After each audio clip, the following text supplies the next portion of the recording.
Oh, okay, so let's go ahead and finish chapter 4 after the paragraph marker. Right. And it says, Vayomer Mordechai lehashiv el Esther, al tidami benafshech, lehimalet beit hamelech mikol haYehudim.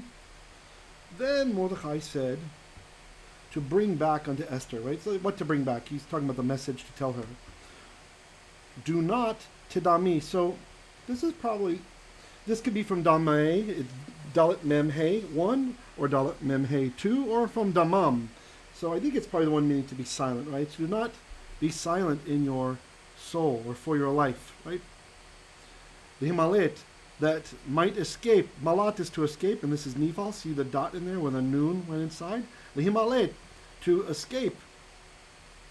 The idea of being in the house of the king from all of the Jews, right? So don't think you're going to escape just because you're in there. I read a scholarly article that says that sometimes beit, like beit in the house, sometimes the beit is just dropped, right? So I think that's what's happening here. Let's see what the note says, the textual note.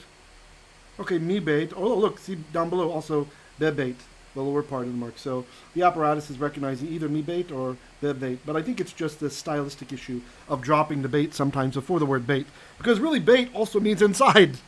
So just like we had paninim before, or mipnimi, inside, the chatzer mipnimi, the inner gate, the inner courtyard.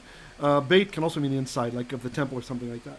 So to say inside was probably redundant to some scribes, so they just dropped the beit. So in the house of the king, don't think you'll escape from all of the Jews, or more than all of the Jews, could actually be what he's saying. Verse 14. Ki im hacharesh tachareshi ba'et hazot, revach v'hatzala ya'amod lihudim mimakom acher, ve'at uvet avich tovedu.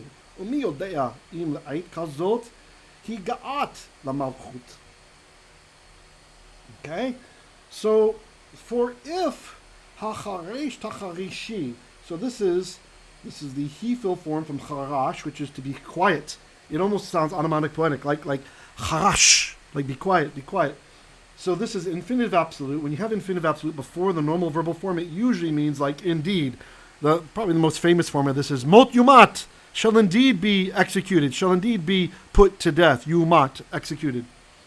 In this case, if you will indeed, there's our indeed, back to this first part, be silent, keep silent, at this time, revach v'hatzala ya'amod la'ihudim. So a revach, this can be a rescue, or it actually means like a widening, right? The idea is, tzaror is danger, right? That's a constricted space, and a revach is like a widened space. So you see how Hebrew has this idea of wide open spaces, right? This is the opposite of being in prison, the opposite of being in Gehenna, being in hell, right? Hell is considered to be a very restricted space, right? For those of us who are claustrophobic, it'd be terrible. And so the idea, oftentimes even used in the Psalms, is that God, that we say that the psalmist says that tarchiv, that you widen pa'amai, you widen my steps, my strides, right? So that there's lots of space for me to move around in. This is the idea of liberation. And so this word, revach, eventually in late biblical Hebrew, which we have here, came to mean liberation, right? It can be the width, the space, the interval between a stride, all those sorts of things. And the hatzala, I don't know why I had marked it glowing like this, but this is from natsal, the verb natsal, the snatch up. So this is the rescue, right? The rescue, ya'amod, will arise lahudim for the Jews mimakom acher, from another makom, from another place. And this word ya'amod is like we say in the synagogue.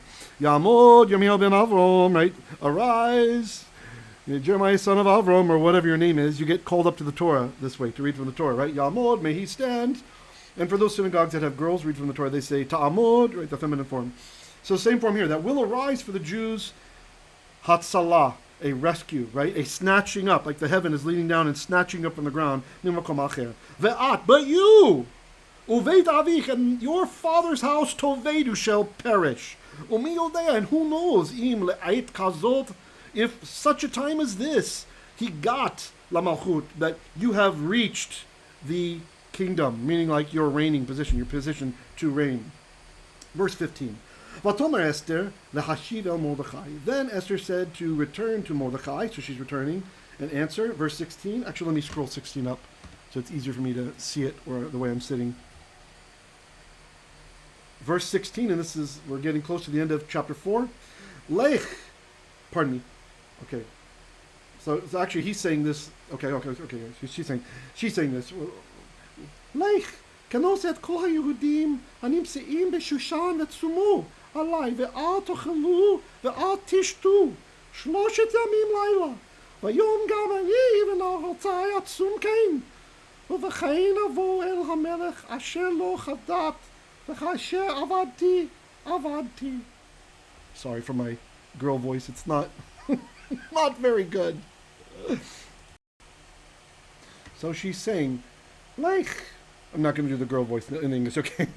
Go, right? Just like we have Lech Lecha for Abraham, he gets the command, get yourself up and go. Lech from Halach, the imperative form from Halach. The Ibn Ezra says it's from Yalach, but he's been disproven by more modern grammarians who learned about other Chaldaic languages. So Ibn Ezra is wrong on this one. Lech, go, kinos, gather, like collect, all the Yehudim, all the Jews.